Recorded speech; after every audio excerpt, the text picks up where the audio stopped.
Hi, welcome to the Linux channel. So, few years back I got this TP-Link gigabit Ethernet NIC card. You can see here, and this one I got in Amazon. Hope you can see here. This one I got in 2018 year. I got it for my storage server, but I didn't have any extra PCIe slots after I put across all those PCIe to SATA ports to accommodate those other extra hard drives. So, it was there in my closet, and then recently I need an I have a requirement, then I put in my PC. So, I thought of tossing this box, then I figure then I found out something quite interesting. See, there is a mention in the box that it has this flow control of IEEE 802.3x full duplex flow control. You can see the back side of the box, there is a mention. So, let me point towards the camera, you can see there, right. So, this is the thing, okay, they mention. So, this one intrigued me because I am not much aware of 802.3x flow control, because when it comes to QoS or something we do in the network layer. I am not saying layer 3, I am generally saying the network stack. Let us take for instance in the kernel network stack, we can have our QoS, you can have those traffic control or TC scripts, and then you can regulate the speed and stuff. So, this happens in the software layer, but this was quite interesting. After seeing this I felt maybe this is some kind of a layer 2 standard and stuff. So, it turned out to be right, dot 3x, because there is also called 802.1x which is for authentication we generally use. So, we generally call that as dot 1x, we can call this as dot 3x, okay, perhaps. So, if you check in the internet, I mean when I was checking in the internet, I found some few interesting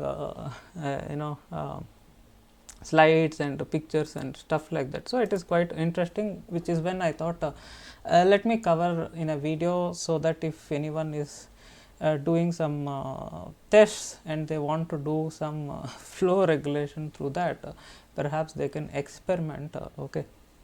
So, it is quite easy to understand. As we know, this is a layer 2 stuff. So, anything involves layer 2, it may be a layer 2 slow protocol. So, what we do is switching protocols, we check there is a Wikipedia mention, okay. You can go to this Wikipedia link or multicast layer 2 protocols, and you can see there in the IP multicast there is a mention. We are not looking for IP multicast, we are looking for L2 multicast, okay. So, let us see if there is any link for the same. So, this is not the one which I am looking for. We need something like layer 2 multicast. So, let us go back and search as L2 multicast, and multicast address, there is this Wikipedia article, and this is again for L3 multicast. So, this is IP multicast, we do not want IP multicast, it is layer 2. And you can see there, this is where the layer 2 multicast they had mentioned. So, in the industry we call in short as L2 multicast, because this is a L2 multicast address, and these packets which comes with this multicast address, we call it as a slow protocols or switching protocols. The reason we call it as slow protocols is because they are not as service delivery protocols, they are not doing any service traffic they carry like our STP or something. They are switching protocols which can talk to each switch or something like that in that layer 2 context. Hence, these are slow protocols because they do not need to run fast, and they should work once in a while carrying that metadata whatever it is. So, that way you see there is this we see that dot 3x is mentioned over here. It is quite easy. If you do not find, it is still fine, because luckily what I found is when I checked the thing in this Google Images 802.3x, and then I found one interesting packet sample over here. So, let us take that packet sample and we can analyze. So, we open this packet sample. Okay. You see that there is this Wireshark packet capture, and we open this, and if you zoom in, you can see there, yeah, you zoom in, you can see there it is address is 00 yeah 0180C2 and 001. So, this carries I feel the same STP L2 layer 2 multicast address. So, we go back to the table of that Wikipedia and we can find out what this comes to. So, C20001. So, you see there, you can see there already there is a mention. So, various other protocols like this 802.3x as well as STP and all those things will use the same address, this multicast address, but they are distinguishing what is the payload of this L2 header using this Ethernet type. And as we know, any standard IPv4 frames will be 0800, versus in this case since it is a special this thing. So, there is a mention that 0x I mean hexadecimal 8808. So, this is the Ethernet type for this type of a frame, okay, not a packet, but for this type of a frame, versus the STP is something else. They are mentioning the length, versus in this case they are mentioning the type. As you know, after the destination MAC, source MAC, you can either have length as a part of MAC, or you can have even this type field, which is going to be the 2 bytes. See, often when I discuss with my students, they do ask that how do you know that when is this type comes, when is this length comes and stuff. It is quite easy. I mean, it depends on the context. Okay, based on this, you can use either of that, and also there is a specific distinction, as you see here, 88 CC and things like that. So, based on that, it is quite easy to distinguish. Again, you can read the specs and other stuff, you will find out eventually that specific frame type what it is supposed to come. So, in this case you can see there 8808. So, that is the signature of this type of a frame. So, we go back to that Wireshark capture and we see what it has.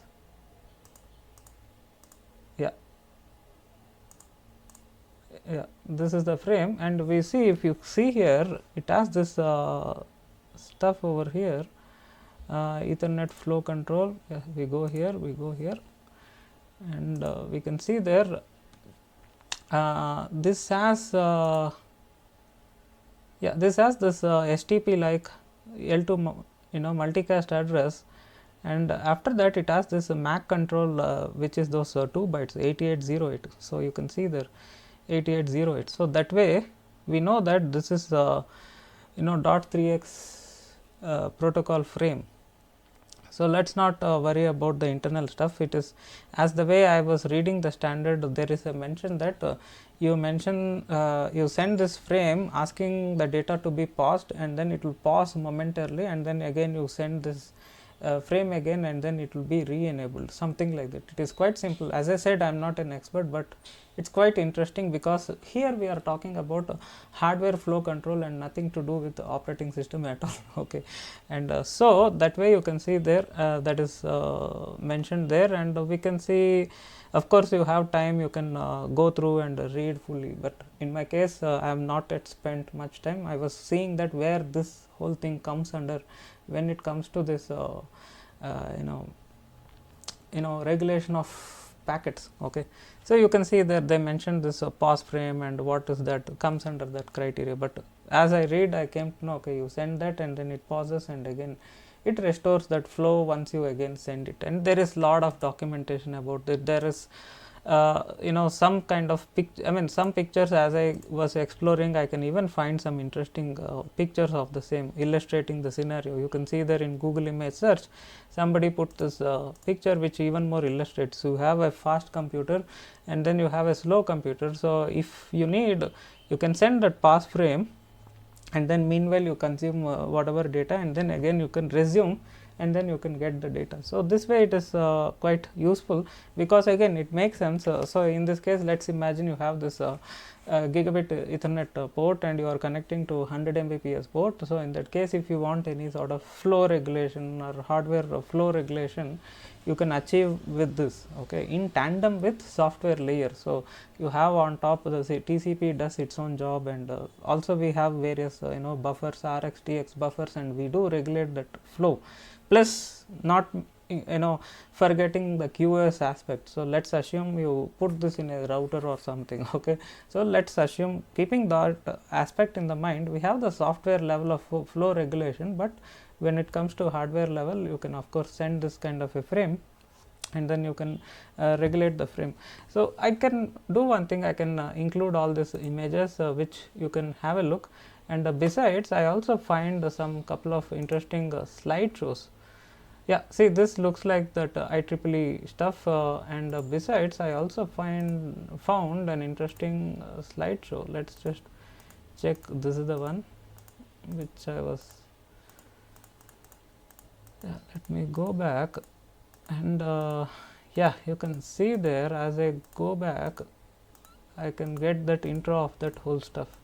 See about the pause frame in the 802.3x architecture, and then go back, you have the intro of that flow control. So introduced for fast and gigabit Ethernet. So this is already a fairly old standard, we are not talking about anything new, it's a kind of old standard. And you can see there, you can send these pause packets to enable and disable the frame transmission. So the moment it sends, as you see here, even in this packet it is quite simple.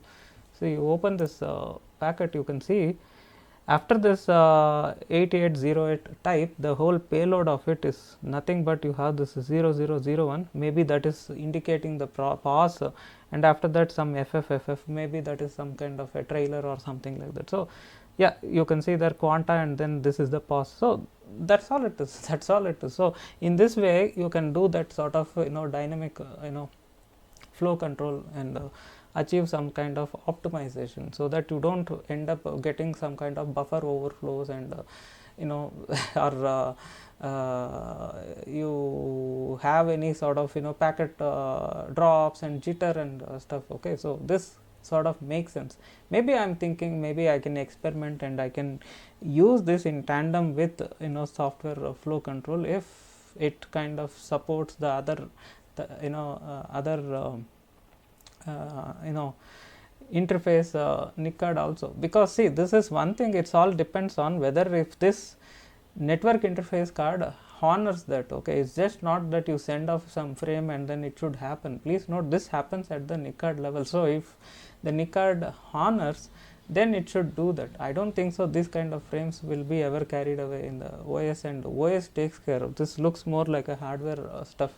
So which again I am not sure, I need to check. If it happens in the operating system level, then it's a different thing. If this happens in the OS level, then they never market it on this box, because there's nothing to do with flow control of this. If this guy gets and just gives to the operating system, but if this guy is honoring this frame and he is doing that flow control by the NICAD itself, and not bothered about that aspect by the operating system, it means the OS is not aware such a thing is happening, then it makes sense that it is a hardware related functionality. So hence it's an interesting aspect. If you are doing any packet delivery optimization, or if you have any network, I do get mini consulting stuff. Somebody will be coming and then they will be telling me that I am getting this drops, I am getting this, and I always say that you can get always this drops or network inefficiency, okay. The transmission inefficiency can be due to many factors, it's just not due to this or that.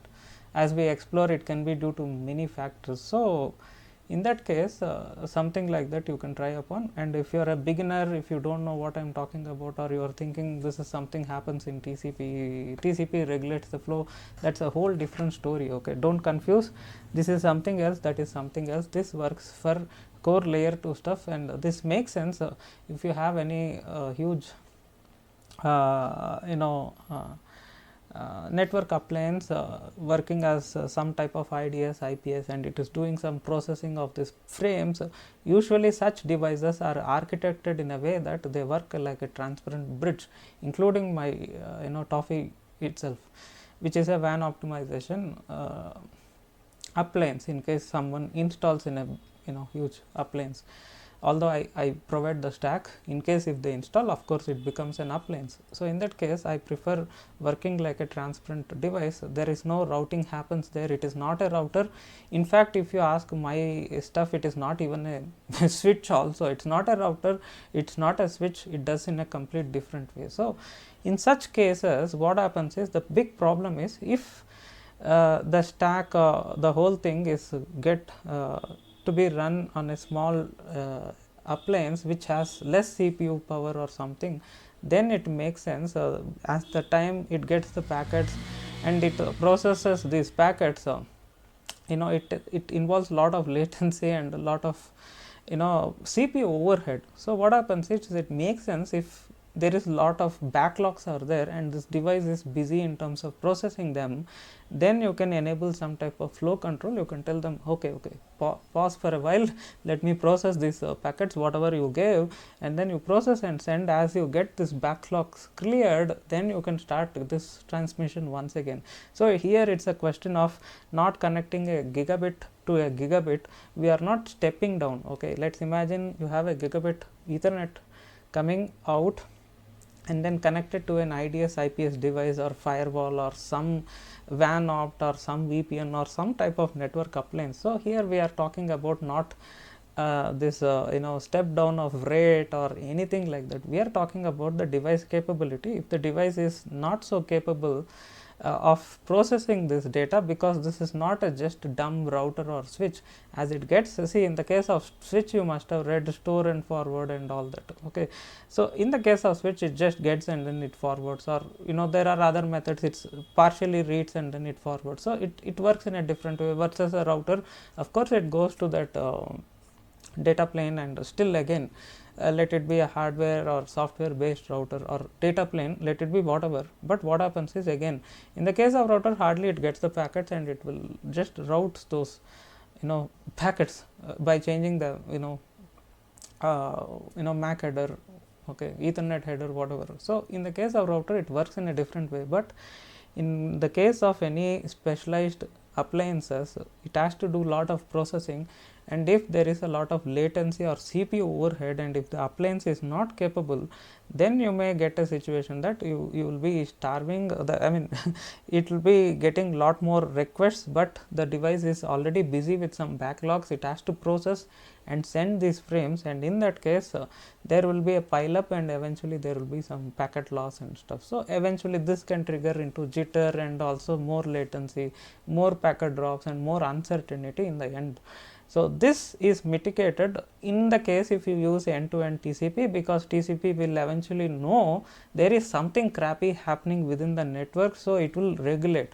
But if you are using in tandem with some VoIP applications, with TCP, with all mixed together stuff, nobody have any clue that what is happening in the network, because in between you hooked up some special appliance, some kind of IDS, IPS or firewall or some WAN or something like that, which is doing something else, and then it is clogging up this whole transmission. So in that case, studying some of these aspects and leveraging this in tandem with software level flow control makes sense. So this is for somebody who is at a advanced level, who is hitting upon some issues, perhaps you can explore. And I also encourage, in case you have used it in your architecture, you can give some inputs how you have used it, where I am also looking for that how I can leverage something like this. As I said, I never used it, and sometimes it can be auto enabled by that stuff, but if I can do that, I can I can anyway cook these frames and send through my raw sockets or something, and then I can send it across, so that the other device network interface card can honor, and then it can regulate the flow or something. So I can experiment. So in case you have used this, you can give some insight and inputs as well. So hope you like this video. If you have anything to discuss, be in touch via mail or post your queries in YouTube comments. Thanks a lot for joining me. Stay tuned. Have a nice day. Bye bye.